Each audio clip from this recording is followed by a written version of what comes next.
Well, hello, everybody, and welcome back. And if you are just tuning in with me for the very first time, it's so nice to meet you. And I'm really glad you're here with me today. I am your host, Heather Carey, nutritionist, chef, mom, and a woman who has been around the block with food. I want to open up about real food in relation to health, weight, and our bodies so you can make peace with what you eat.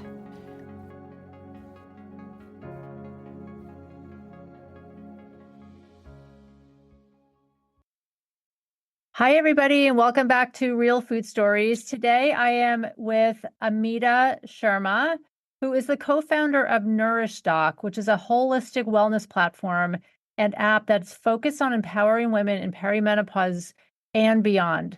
The app is in the process of getting developed. I think by the time this goes live, it will be up and running. And it was developed to be culturally sensitive, affordable, and with a focus on self-care.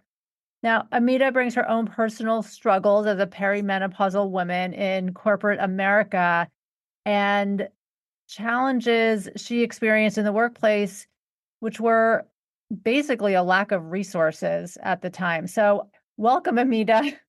And I'm really glad for you to be here today because I wanted to start out talking about women in perimenopause and menopause in the workplace and just hear your story and how that inspired you to then create a platform called Nourish Doc and how that can help women, because the topic of perimenopause and menopause is getting to be big, and I'm all for it. I'm here for it, and I'm ready for it, because I know, like, my own personal story.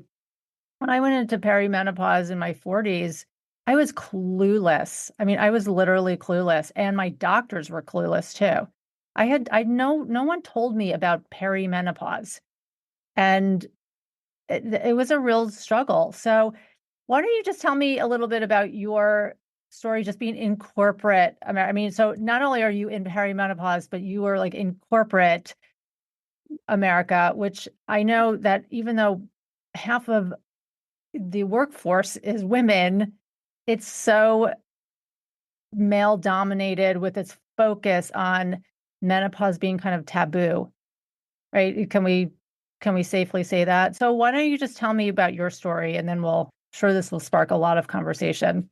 Sure, sure. Well, thank you so much for inviting me and opening up on this taboo subject, right? So you rightfully mentioned that we know about menopause, because we are taught in the biology, but nobody talks about or educated enough about the perimenopause. So perimenopause, even if you go to the doctor or I've talked to so many hundreds of women, and they say, what do you mean by perimenopause, right? So the definition of perimenopause is something that needs so much awareness. Forget about the workplace. If we women don't even understand what perimenopause is, how do we expect our male counterparts at the workplace to understand that? So I am not going to say, oh my God, I did not get any support. There was no awareness because nobody knows about what perimenopause is. That's Much the less problem. ourselves, right? I mean, we Exactly. as women don't even really know a lot about it. Yeah, so how do we expect that someone's going to support us if we are not going to go raise our hands and say, hey, by the way, this is a problem? So the first step is for all of women to understand that perimenopause is a stage that can happen, that can hit you 10 years before you hit the menopause button, the pause button of our periods within 51, 52, that being the average age. And you can start experiencing the symptoms in 40s. And that's exactly what happened to me. And I'm absolutely no clueless. Suddenly hot flash happening in the middle of a corporate meeting. Things like embarrassing moments for women can happen, and then you are like thinking something is going wrong with you. You're not able to focus, you're not able to concentrate. Sleeping becomes an issue at night, and if you're not able to sleep well, guess what's going to happen the next day? You're going to be cranky and disgruntled, not able to present yourself well. All these are real problems that we women don't, we think, oh my God, someone's going to judge me. Oh, we hide behind being a superwoman kind of a veil here without asking for help. And that's exactly what I did not ask for help. I did not, I felt embarrassed. I said, oh my God, if I go talk to an HR or talk to anyone, they're going to start judging me that, I'm getting old, right? So I think these are the fear any woman, millions of women face working in corporate America. So I think the thing is that my experience led me that, oh, why aren't we not even talking about it? This is so taboo. People are so scared to talk about it. Oh my God, what if I get laid off, right? All these, and I'm sharing my experience that I felt if I go and talk to someone, they're going to think, oh, I can do my job properly. Maybe the next layoff happen, I'll be the number one person to get laid off, right? So I wanted to create something, that is self-care. Self-care is so important for women, that's affordable, that they can at least be aware, step number one, and start taking care of themselves before they go to a gynecologist or any other medical professional. So that was my inspiration, and that's what got me going into this whole area of being in a tech industry, being a product manager, to becoming like a champion of the holistic wellness for mid-aged women. That's amazing. I mean, just coming from your own personal experience and then creating something that can be so life-changing. I know, just going back to the employment, I know that there's been research done that says at least 10% of women in going through perimenopause or menopause actually leave their jobs. They end up leaving their jobs because they're just struggling with physical issues, and they pass up promotions, and they ended up leaving. So perfectly well qualified women who are smart and can well qualified to work are actually leaving because they're not getting supported. And I know my husband is an attorney, he's an employment attorney. So I've talked to him a lot about the legal aspects of just like work, the workplace and menopause. And there's no legal protection for menopause symptoms, perimenopause or menopause symptoms. So no wonder women are just frustrated and end up actually losing a significant part of their lives, like leaving their jobs because they're just struggling. So you then in turn decide to take it a step further and take action and create something called Nourish Doc. So tell me a little bit more about that. How did you, well, tell me what goes, what it is and how it helps women. Yeah, absolutely. So I think the first question we have to ask ourselves is, why do we need to take care of ourselves in perimenopause, right? A lot of women don't even understand, and they end up leaving because suddenly they start getting hot flashes. We talked about that, or some of the symptoms that are debilitating. They can't concentrate, and they said, oh my God. They don't go into the next detail of how can I help myself or how do I do it, right? So the idea is that during the perimenopause, the research says approximately 34 to, I don't know, maybe more symptoms are recorded a woman can go through. Can you imagine being bombarded with so Yes, many I can. symptoms? I am in menopause right now. So yes, I know exactly what you're talking about. It's crazy, right? So you feel like, oh my God, suddenly an atomic bomb is hitting me every single day. No matter what I do, whether I lose weight or whether I do this, nothing is helping me. So step number one for women to understand is why that is happening, right? In perimenopause, what is happening is we need to understand the hormonal imbalance that starts happening in all of our bodies as soon as we start hitting perimenopause. This hormonal imbalance starts creating all these strange symptoms of mood swings. They say, oh my God, I can't remember anything, right? Brain fog, and then hot flash, and fatigue, and the stress, and all those things start happening because of our hormonal imbalance. So we need to understand it's like when at the beginning we have two female hormones that are contributing to this hormonal imbalance, and the stage number one is the first one goes down first, the other one starts going down after some time. Now it's the balance between these two hormones is creating all these strange symptoms, and if we don't take care of ourselves during this phase, there is research that correlates that women are possible to have chronic conditions like osteoporosis. I want to just pause for a second. You're talking about estrogen and progesterone, right? I just want Yes, to get clear on yes, that so people know. yes, Hmm. correct. Estrogen and progesterone, the progesterone keeps going, starts going down first, and women could have estrogen dominance. And if the ratio properly is not maintained, the estrogen dominance, there's enough research that correlates estrogen dominance to probably breast cancer, to some of ovarian cancer, also to lack of it could be osteoporosis, your onset of dementia, your diabetes, your heart disease, all these hormonal imbalance. So it's very important for women to understand why the heck do we need to take care of ourselves in perimenopause. It's so important. Don't just leave the work. Seek help, or go on the rooftop and start saying, "Hey, this is a natural phenomenon. There's nothing to be ashamed about. Why are you quitting? This is going to happen to each and every woman. So we just need to understand." And that's what at Nourish Doc we are trying to make women understand, is that based on the symptoms, how do we start giving them different holistic therapies, starting with the diet. You are an expert in diet and you teach people how to cook, right? Right. So changing your diet is number one that we all have to do. I mean, you can speak volumes about it rather than me going into this topic. Exercise, different type of exercises, we have to incorporate that. Breathing, to calm ourselves, learning how to deep breathe, it's so important. So all these things we have put it in the app.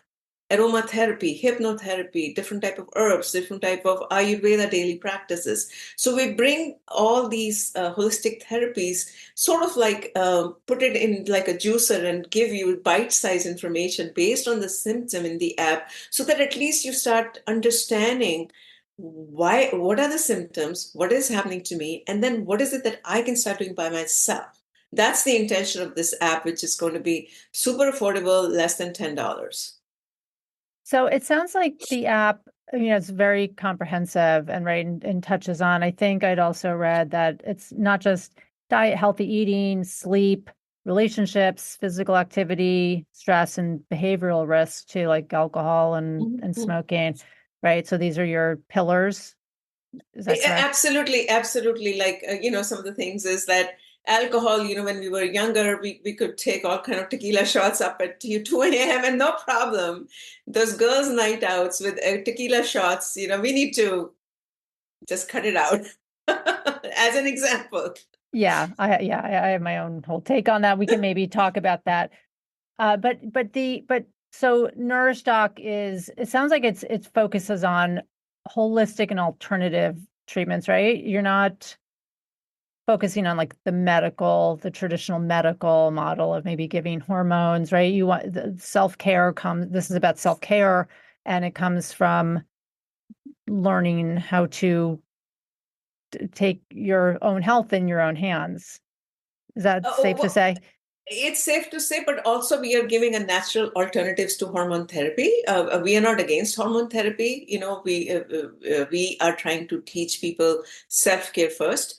But then the next step is if someone needs that personalized, individualized consultation plus testing, plus some herbs and supplements before they go for hormone therapy, then we are going to make it available. That would be personalized consultation with probably a naturopathic doctor or a functional medicine doctor. So we are going medical, but the medical part of it would be all integrative and functional medicine or a naturopathic medicine in the second phase. And then if someone needs a medical HRT, we don't offer it. We are giving the self-care and the natural alternatives to HRT at this time. So this is perfect for women who are maybe don't want to go down the traditional medical route, right? There's a lot of Yes. women that I know who have either they can't take hormones or they have their own feelings and beliefs around taking hormones and absolutely want to try everything natural and alternative first before they lean on that. So that sounds like it's a really comprehensive Mhm. model, of looking at perimenopause and menopause. So let's talk about these pillars a little bit. And we can start with diet because, healthy eating, because I know you mentioned that. Yes, I do specialize in healthy eating, and I, cook for a living. And uh, my whole deal is to get people really back into their kitchens, get them comfortable cooking, because your food is one of your most important assets for your health. What do you prescribe in the world, like on through your app or your beliefs, besides we could put it under healthy eating, but do you have a philosophy on eating that Uh, goes along with your platform? Absolutely, and like I said, you are more of an expert like than me. But on a high level, cutting out the processed food, all these fried foods, alcohol. Women have to cut out their triggers, all the triggers, right? During this, the hormonal imbalance we talked about earlier. So eating clean, plant-based is what we are talking about. We are not saying become completely vegetarian or vegan, but if you're eating meat, limited to to avoid the red meats, focus on chicken and fish, but basically load up on your plant-based veggies and fruits, and within the veggie,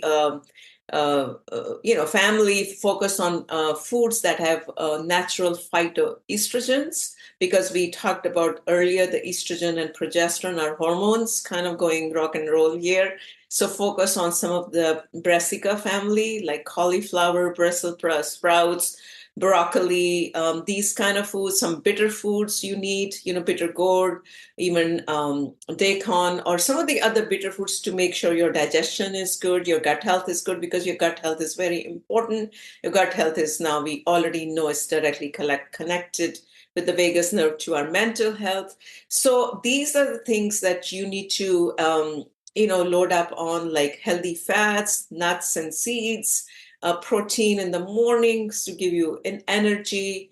And then, all these things like ghee. Ghee is another, we say, talk about ghee, avocado and ghee. Ghee is like a clarified butter, readily available everywhere now. So these are the things we talk about when the diet part is coming, is that completely get rid of all the processed foods and make sure the sugar, the white stuff, the standard stuff we're talking about, and plant-based diet. Yeah, that's definitely when I teach women how to focus on food as a way to help them with hormone balance. Definitely, of course, right? Processed foods. I like to use the words crowd out. So we're not saying you have to eliminate everything, but let's just push it over there and give it. And so then you can have space to add in, some Yes. healthier foods. I definitely crowding out alcohol and eliminating alcohol is my ideal for most women. I don't think it serves us at all physically, mentally. So that's an easy one to try. I mean, easier said than done.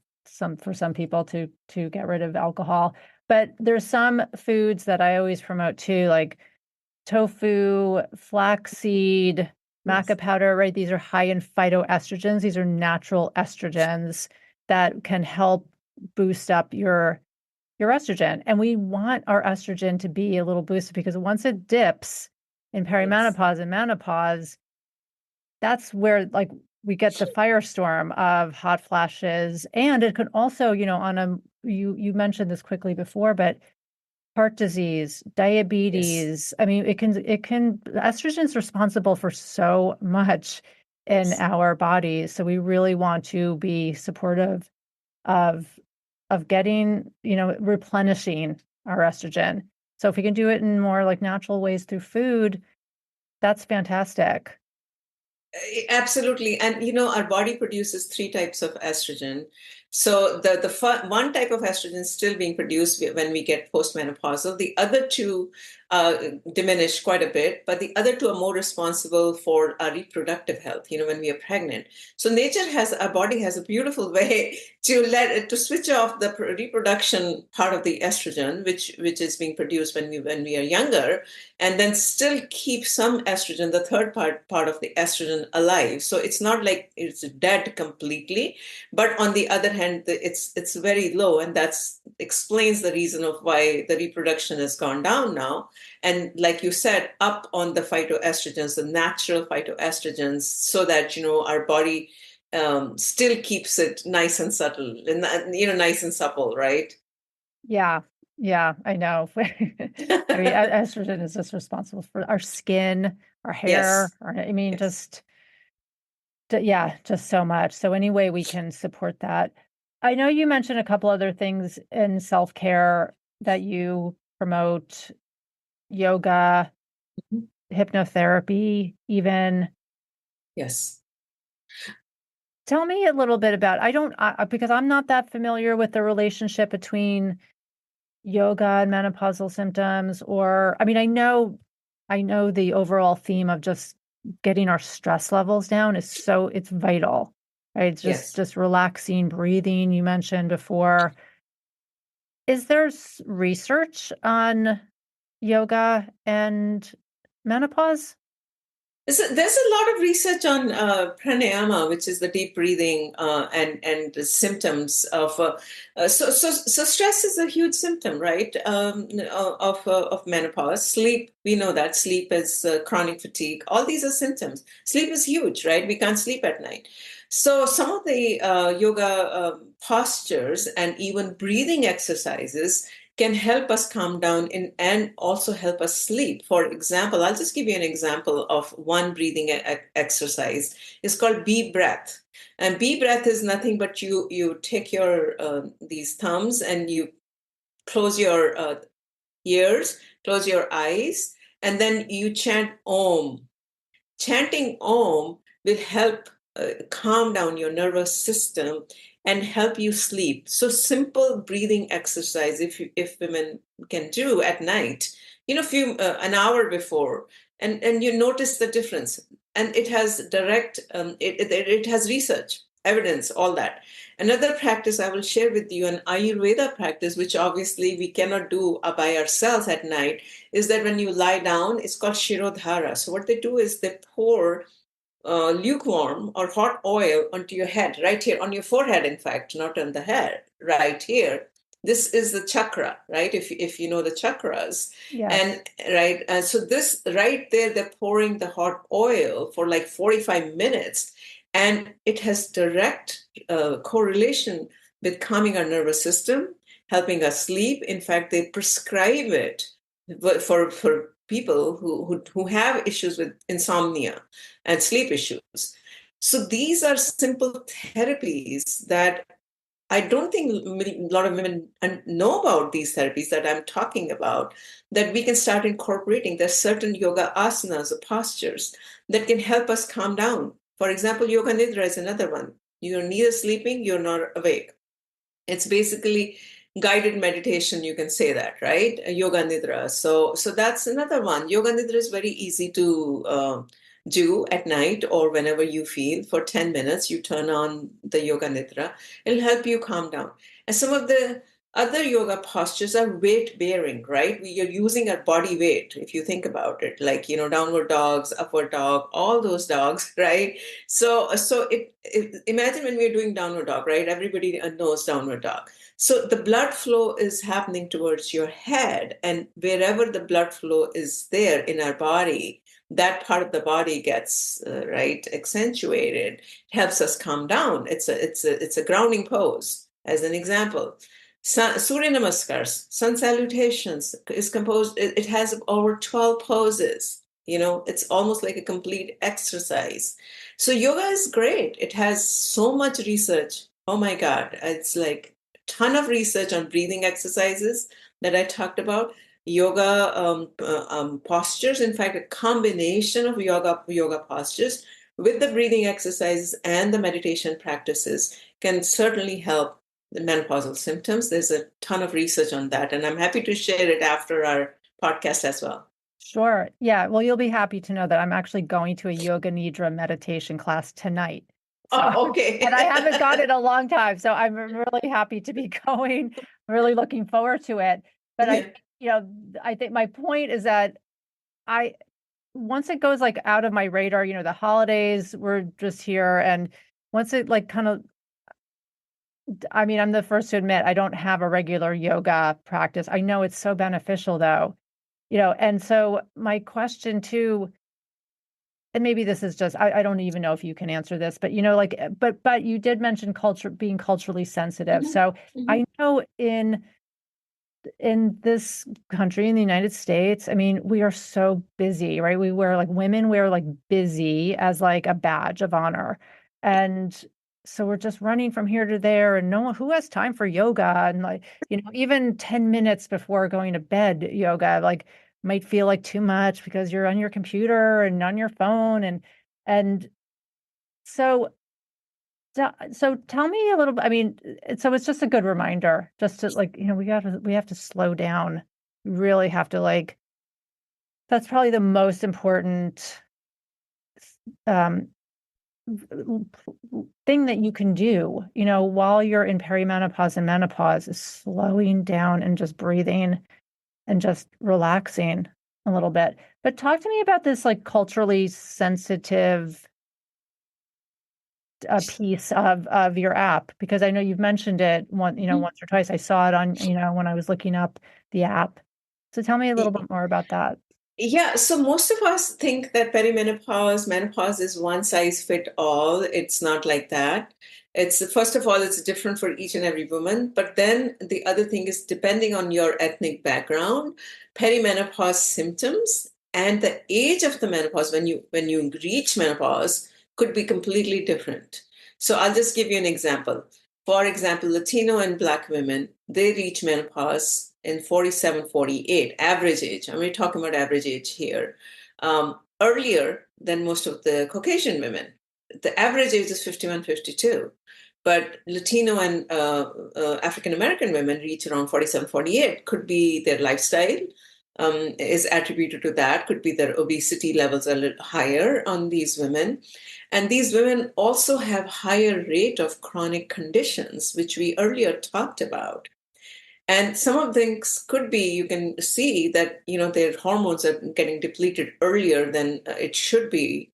So that also could be a factor. I mean, the research hasn't found a direct correlation, but there is enough research that's talking about the chronic conditions are higher in this segment of these two ethnic groups in the United States, right? That is one of the example. I'm talking about the cultural sensitivity. Now, if we talk about some of the Asian women, South Asian women, the Japanese women, because you talked a bit about soyas. They have soy in their food. They're eating tofu and so much soy that they grow up with. Now, they don't have as severe symptoms as some of the other women we are talking about because of their lifestyle and other things. Their symptoms are different. Their symptoms are not necessarily hot flashes. Hot flashes is one of the key symptoms for African American and Latino women, and it's not so in the Japanese women, as an example. Now, if you talk about Indian women, in India, not necessarily here, I don't have the data for United States of all the ethnic groups because it's very hard to find. So most of these data is coming from like Japanese women in Japan, like I talked about, but Latino and African American are here in the United States. Indian women in India reach menopause in mid 40s, like 45, 46. That's like, oh my God, 6 years before an average age. So now they are more at the risk of early menopause. 10% of these women are reaching early menopause in their late 30s. That is alarming and scary because now the rate of the chronic conditions we talked about is going to be higher. Now, if you look at the United States data here, 80% of the women over 55 have one chronic condition. One chronic condition. 80% of us. So can you imagine living, if you're 55 years old and you're going to live until 85 and you're going to be in the rest 30 years not enjoying your quality of life, but thinking about your chronic condition all the time, and you can't work. And now, what kind of quality of life you're going to have? And you talked about, we have a badge of honor. We like to be busy, but we don't want to be busy thinking about our chronic condition after we reach a certain age, Right. right? Yeah. And that's what the data says. 80% of us have one chronic condition. That's that's a great way to look at it. I didn't even consider that, but especially from the cultural standpoint, that the different ages that women, depending on their ethnic background, go into menopause. And then that opens you up for even more years of dealing with chronic conditions. Yeah, and cancer women who are unfortunately cancer survivors, because they have a forced menopause, right? Because of they have cancer, so now they can enter into menopause earlier in their 40s if someone has breast cancer or any kind of cancer. So now you have to live more using, living with the cancer, and then you need a natural alternative to hormones, which we were talking about earlier, because they probably cannot take hormones, especially the cancer women who are cancer survivors. So they need natural alternatives to hormone therapy. So there's a lot of it's actually very complicated, much complicated than I thought when I started working on it. Right? I imagine that, right, you probably had a good idea of just having this self-care app, and then things probably unfolded, right? The more, I mean, you can go down Yeah. a rabbit hole of just all Hmm. of the things. But this is, this is something really interesting to think about, is just the different ethnicities and the different rates of menopause, which then opens you up to chronic conditions. So I'm Yeah. curious, I mean, I happen to be a fan of hormones, of hormone replacement. Hmm. It's helped me a lot. So and I know that the research now shows that it's, there was that study done back in the 2000s that showed hormones were supposedly dangerous. That's been debunked. Yes. Yes. Do you feel, and this is, I'm just asking your opinion, but Yeah. that hormones have a place in the menopause transition? Absolutely, yes, absolutely. If you talk to medical doctors, I was interviewing one of the medical doctors, and he explained the exact same logic that we are talking about. That how the hormone depletion is leading so many women into nursing homes. The fall they have as they grow older. The bone mass is going down, right? And they That's can't another one. walk, Yeah. right? Bones. They can't walk, and all the assisted living. I mean, he had this whole idea of how he can eradicate this assisted living industry by giving hormones to every single woman, right? Ooh, So, interesting. yeah. Absolutely, yes. Hormones have a huge place. It's just, I think there's so many different type of hormone therapies that are available. So you need a very highly qualified person, not everyone in the medical industry understands the hormones. So different type of hormones. So different hormones, like a regular hormone therapy, then there is bioidentical hormone, then there is body identical hormones. There's so many layers with the hormone therapy that we haven't reached there. Absolutely, there is a place. We are just now on self-care, and then we are reaching to the next level of the personalized herbs and supplements. And then after that, once we come here, we want to offer the right type of hormones, not the hormones that are produced in the lab. There are hormones that are used. You use yams to produce the hormones, and they're body identical hormones. So they don't have, the issues that when the study came out in 1970s that the hormone therapy can lead to cancer, for example, right? And at that time, also remember we talked about the ratio of the estrogen and progesterone. So that is also when it's getting administered, it's very important that we maintain that balance. In other words, you just can't take an estrogen patch and say, "Oh, yeah, I'm cool.